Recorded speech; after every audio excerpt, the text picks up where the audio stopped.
Benoît Chéniaud qui se trouve en plein cœur des manifestations messines. Est-ce que vous nous entendez? Salut Julia. Mais tout à fait, on vous entend très bien. Et effectivement, eh bien, il y a plein de monde, place de la Comédie à Metz. Prouvez-le. Ouais. Voilà, on fait du bruit à Metz, on se mobilise et je suis en présence d'Henri Lemoine que je vous ai présenté hier. Henri qui est président du syndicat des boulangers de Metz. Henri, hier, vous nous aviez présenté ce petit Nicolas en pain d'épices qui, je le rappelle, est en vente depuis le 4 novembre au prix de 3 €. Évidemment, tous les bénéfices sont reversés au Téléthon. Hier, nous étions en tête-à-tête, Henri, mais là, vous avez emmené du monde avec vous. Là, nous avons ramené du monde, nos petites scouts et puis les apprentis du centre de formation et les formateurs qui ont réalisé le défi que nous allons préparer maintenant. Il s'agit d'un Saint-Nicolas en pain d'épices en forme de pulse. Oui. Donc il a fallu presque 5 jours à 15 personnes pour le reconstituer et le faire. Et le défi que je vais lancer tout de suite maintenant que vous êtes près les enfants, c'est de reconstituer donc avec vos puzzles en pain d'épices ce beau Saint-Nicolas. Vous n'avez pas beaucoup de temps, vous avez une dizaine de minutes, je reviens vous voir tout à l'heure. Alors 1, 2, 3, c'est parti. Et Benoît, vous êtes où? Moi je suis pas très loin de vous et alors ce qui est formidable sur le Téléthon, c'est que grâce à la mobilisation de tout le monde, on peut s'initier à des disciplines complètement inconnues. Aujourd'hui je m'initie au troll ball. Alors qu'est-ce que c'est exactement le troll ball? Je sais juste que j'ai 14 kilos d'équipement sur le dos. Ouais, alors à peu près 15. Donc le troll ball en fait c'est un jeu sportif, tout simplement on a une balle, alors tu livres la balle, faut imaginer c'est une tête de troll. Hein. C'est une tête de troll. Il faut aller la mettre, j'ai bien compris, il faut aller la mettre dans un seau. Dans le seau adverse, ouais. Le but c'est d'empocher des points. Après tu es armé d'une épée. Ah c'est vrai. Pour laquelle, épée avec laquelle tu vas pouvoir taper les adversaires. D'accord. Simplement parce qu'en les touchant ils sont éliminés donc ils te laissent la place. Hop, il est éliminé. Ouais, enfin ça c'est ton pote. Ah mince. Je te dis, alors ce qu'on va faire c'est qu'on va faire une partie, on les attaque et on va les mettre la balle en face. Allez, vous êtes prêts? Troll ball. Un petit peu de calme.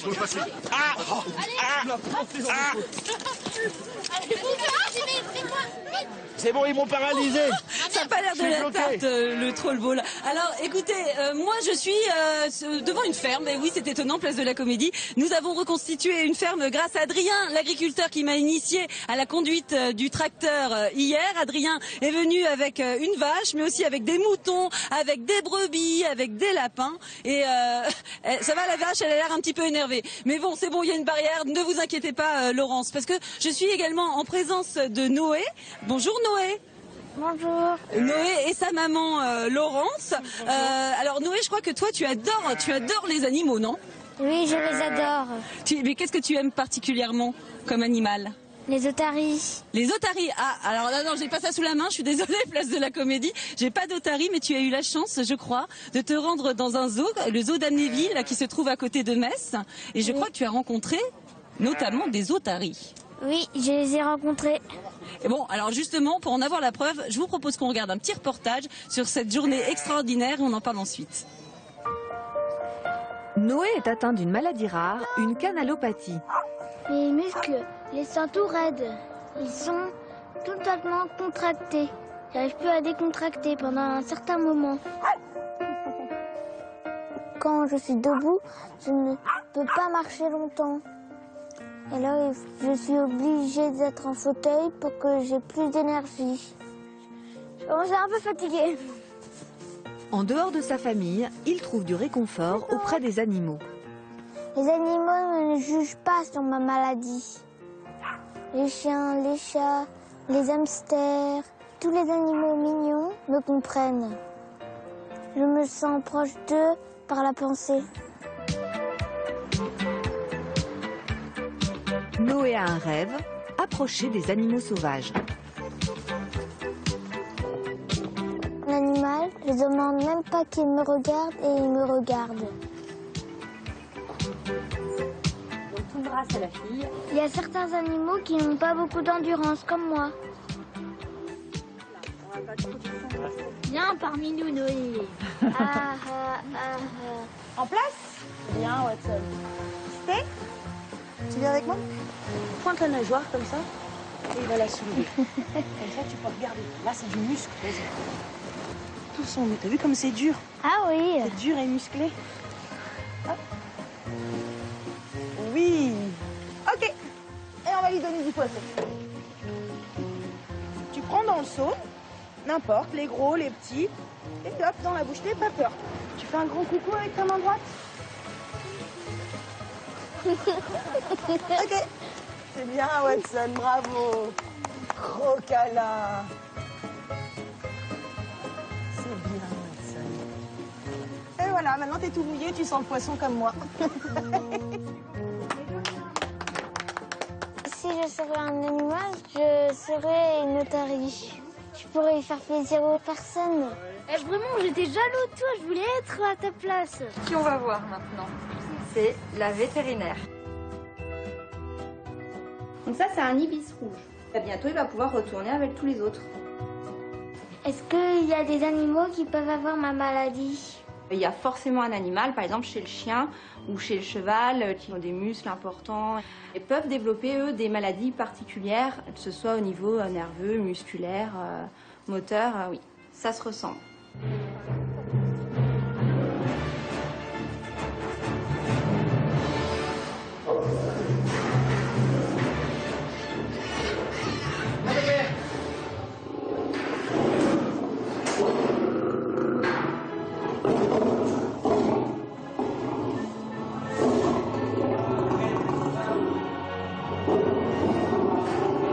Le cri de lion ne m'a pas fait peur, sauf qu'il est trop fort. J'ai préféré les otaries. Bah, dis-moi, ça avait l'air extraordinaire cette journée-là. Oui, ça a été extraordinaire. Bon, qu'est-ce que tu as préféré là-bas? J'ai préféré les otaries. Ah, les otaries, ça revient toujours. Et les fauves, ça t'a fait un peu peur, non? Ah oui, ça m'a fait surtout peur. Ça t'a fait très peur. Par contre, il y a un petit agneau là qui est sur tes genoux. T'as l'air vraiment d'aimer ça, parce que moi j'étais pas très rassurée. Bon, pas par l'agneau, mais par les bestiaux là derrière. Mais toi, t'es très à l'aise, tu m'as même dit que t'allais me défendre. Non, j'ai pas dit ça. Ah bon? C'est une autre personne. Ah bon, d'accord. Bon, bah voilà, je ne suis pas défendue, c'est pas grave. Bon, autrement, Noé, je crois que ça t'a bien fatigué quand même, hein, cette visite au zoo. Ah oui, ça m'a beaucoup fatiguée. C'est-à-dire, qu'est-ce qui s'est passé après? Bah, le lendemain, je ne pouvais plus marcher. Ah bon? Pourquoi? Oui, mes jambes étaient aussi froides. D'accord. Le lendemain. Les muscles, ils étaient tout durs, c'est ça? Oui. Oui. Et mes jambes étaient aussi froides que le dimanche. Que la journée où tu as visité le zoo, ça a duré combien de temps, Laurent, cette grande fatigue en fait? La fatigue, elle a duré à peu près 2 jours. La fatigue a duré 2 jours? Oui. 2 jours. Et parce qu'il faut que tu nous racontes ta maladie, Noé. Ça ressemble, tu m'as dit, c'est comme dans un jeu vidéo, ça veut dire quoi? Bah, c'est que quand je suis debout et que je marche, je mange les points d'énergie. Et quand je suis assis, je les récupère. D'accord, donc ça veut dire qu'il faut que tu t'économises, c'est ça, comme dans un jeu vidéo. De temps en temps, tu peux te lever du fauteuil, de temps en temps, tu peux pas. Là, je crois que tu es un peu fatigué, donc tu restes assis sur le fauteuil. Mais ça doit être compliqué pour les gens de comprendre que tu es malade, parce que parfois, on dirait pas que tu es malade. C'est ça le problème. Oui. C'est ça, Laurence, hein, oui, c'est ça. C'est vrai que c'est beaucoup d'incompréhension de l'entourage, quel qu'il soit. Que ce soit à l'école, que ce soit dans la vie de tous les jours, même dans la famille, ça peut être très difficile à comprendre parce que c'est des pannes intermittentes. Donc par moment il a de l'énergie, comme il dit, donc il peut marcher, il peut courir, et puis il y a d'autres moments, il n'en a pas du tout, donc il faut qu'il récupère. Et les gens ne le ménagent pas toujours parce que parfois ils ne voient pas qu'il est malade. Non, par incompréhension. En fait, bien sûr, par incompréhension. Par méconnaissance de la maladie. Bien sûr. Parce que ça se voit pas. Ça, Lucas, je crois que ça t'énerve, hein, que parfois les gens ne fassent pas attention à ton petit frère. Bah oui, parce que des fois ils le voient dans le fauteuil, puis ils le voient se lever, donc ils se disent mais qu'est-ce qu'il fait dans un fauteuil? Donc du coup ça m'énerve parce qu'ils ne savent pas que Noé a une maladie. Bien sûr. Mais qu'il y a des moments où il pourra plus se lever, il y a des moments où il sera fort, mais et d'autres il sera faible. Et toi, Manon, vous êtes tous les deux jumeaux avec Lucas. Oui. Toi, Manon, je crois que à la maison tu joues le rôle d'une deuxième petite maman. bah c'est-à-dire que je le protège, donc lui, on peut dire que je joue un peu le rôle de la deuxième petite maman. Bon, alors deux mamans, une grande maman, une petite maman et un super frérot à la maison. Noé, t'en as de la chance, t'es bien entouré par la famille. Oui. Oui, et un agneau en plus. Écoutez, tu sais, Noé, qu'il y a plein de gens connus qui ont relevé des défis pour le Téléthon. Et ben là, je te propose qu'on regarde un petit clip avec des gens qui font un appel aux dons, d'accord ? Oui. Les maladies génétiques, les maladies rares, c'est pas seulement pour les autres. Nous pouvons tous être directement ou indirectement dans notre entourage concernés par l'apparition d'une de ces maladies. Si vous donnez pour le Téléthon, vous donnez pour toutes les maladies génétiques qui ont besoin de votre générosité pour faire avancer la recherche. Alors donnez 3637 et téléthon.fr, je compte sur vous.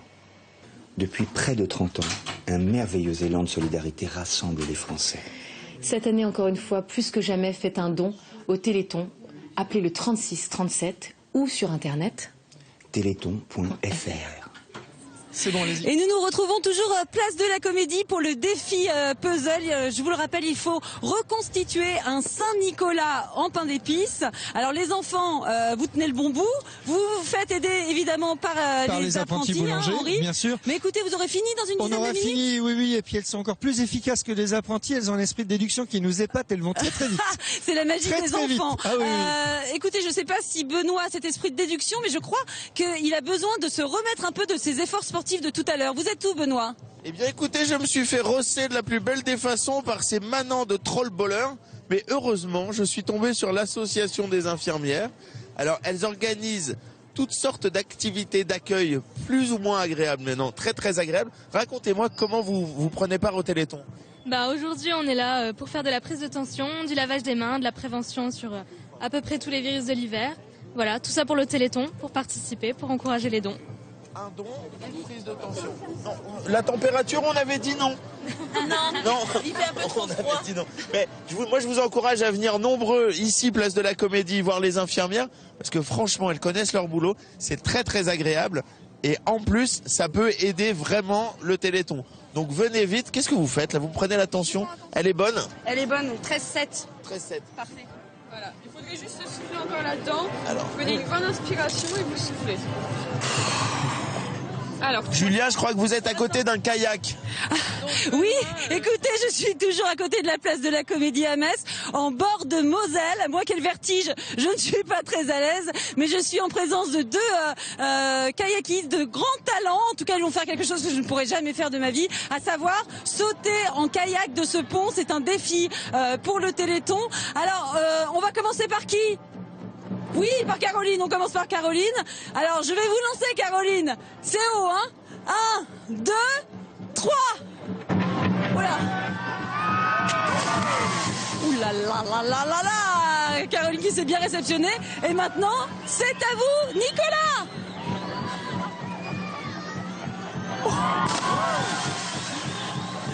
Bon voilà, tout s'est bien passé, vraiment, ils sont courageux à Metz. Bonjour Damien Colombo, vous représentez France Bleu.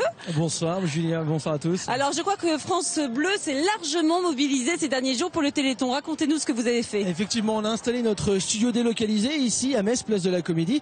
Et hier de 18h à 22h, nous étions en direct. On a essayé de faire vivre un maximum de manifestations en Moselle. Il y en avait plus de 140, alors bien sûr on n'a pas pu toutes les faire. Mais cet après-midi, nous étions également en direct de 14h jusqu'à tout à l'heure à 18h, où là le standard est ouvert également pour parler de vos manifestations partout en Moselle. Bon merci beaucoup, vraiment la mobilisation est générale, vous l'avez compris à Metz. Je crois que Benoît est avec un artiste de la région, un artiste assez intéressant. Benoît, présentez-le nous. Absolument, alors je vous présente Jacques Martin. Jacques, vous êtes un artiste emblématique de Metz et en plus vous avez découvert très tôt que vous étiez atteint d'une myopathie, c'est ça? Oui, oui. En fait je suis on va dire plutôt de la Lorraine que de Metz, parce que je suis Nancy. On va pas faire d'histoire. Oui, hier. Je connais. Ben voilà, et je vous remercie de m'inviter, de faire aussi la connaissance d'Alzheimer Metz carrément, parce que j'ai trouvé qu'il faisait un beau travail autour de ces personnes atteintes par malheureusement cette maladie. Alors, vous pensez à Guillaume. Bonjour Guillaume. Bonjour. Vous êtes bénévole de l'association France Alzheimer. Oui, tout à fait. Et vous avez réalisé cette œuvre à multiface. Alors est-ce que vous pouvez me décrire cette œuvre et m'expliquer le sens qu'elle a? Oui, tout à fait. En fait, c'est toute l'équipe de France Alzheimer Moselle qui s'est mobilisée justement pour rester en thème avec la maladie, qui est la maladie de l'oubli. L'idée, en fait, c'était de créer un gros souvenir justement pour qu'on n'oublie pas. Donc, en fait, on est parti avec les photos du passé et du coup, justement, pour arriver à composer au fur et à mesure le souvenir présent. Et on a invité les gens en fait à poser. Et voilà, on a créé un gros souvenir, quoi. Donc de ce côté-là, c'est un gros souvenir. Et derrière, le souffle qui sort de cette bouche, arrive derrière, et derrière, on peut accrocher. On peut accrocher des vœux en fait. En fait l'idée c'est le futur quoi. Et les gens, on invite les gens à venir accrocher des vœux justement pour aller insuffler l'énergie de demain quoi. Et alors, qu'est-ce que vous pensez justement de l'influence de l'art sur le traitement des maladies ou l'accompagnement des maladies? Je crois que c'est quelque chose qui vous tient à cœur. Oui, parce que, avant de parler de grandes dimensions artistiques, déjà créer, c'est s'exprimer. Alors, on voit déjà bien que parfois certaines personnes qui ne sont pas handicapées, entre parenthèses, ont déjà bien du mal de s'exprimer. En cela, on pourrait dire qu'on est tous handicapés, dans le fond. Voilà. Et puis, rendre visible l'art, c'est quoi? C'est rendre visible et communicable ce que l'on a de plus indicible en soi. Et je pense que c'est le sens thérapeutique, je dis bien entre guillemets, non pas rentrer trop dans le clinique, mais rentrons simplement dans la liberté. C'est un espace de liberté qui peut permettre effectivement des personnes qui sont, on va dire, contrariées, je préfère ce mot-là, de pouvoir s'étonner de se voir faire naître quelque chose. Moi, c'est ce qui m'a permis de... avoir une myopathie, c'est jamais très confortable. Et je me suis souvent interrogé sur le sens de l'existence, comme tout le monde. Ça m'a permis de m'exprimer, ça m'a permis de devenir qui je suis, et ça donne encore du sens à ma vie.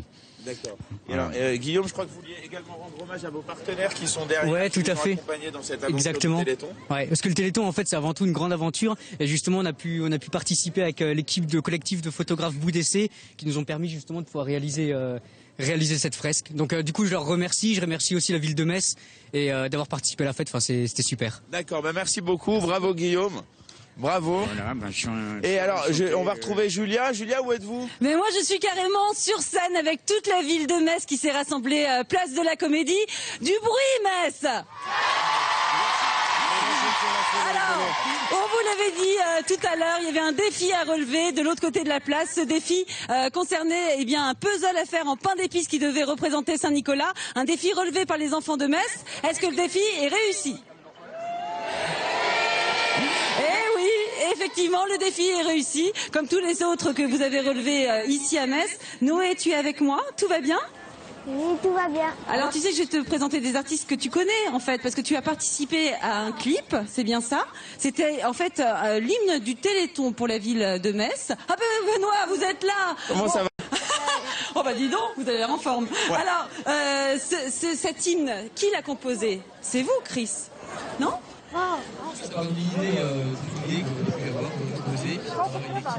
Et avec Philippe et Marina, et bien à partir de cette chanson qui a été composée, on va tous faire ensemble une flash mob, très simplement. Donc lancez la musique et on va tenter de danser dessus. Merci en tout cas pour votre mobilisation et vous appelez le 3637.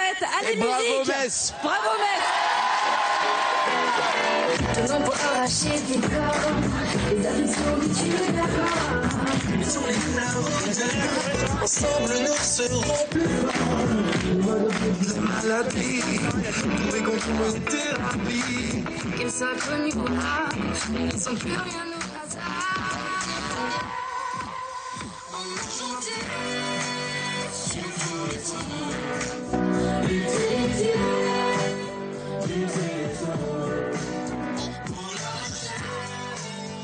Arrivederci. C'est que nous sommes un petit peu en Italie sur ce plateau là tout de suite. Oui, parce que nous a rejoint le professeur Fulvio Malvilio. Alors vous êtes le directeur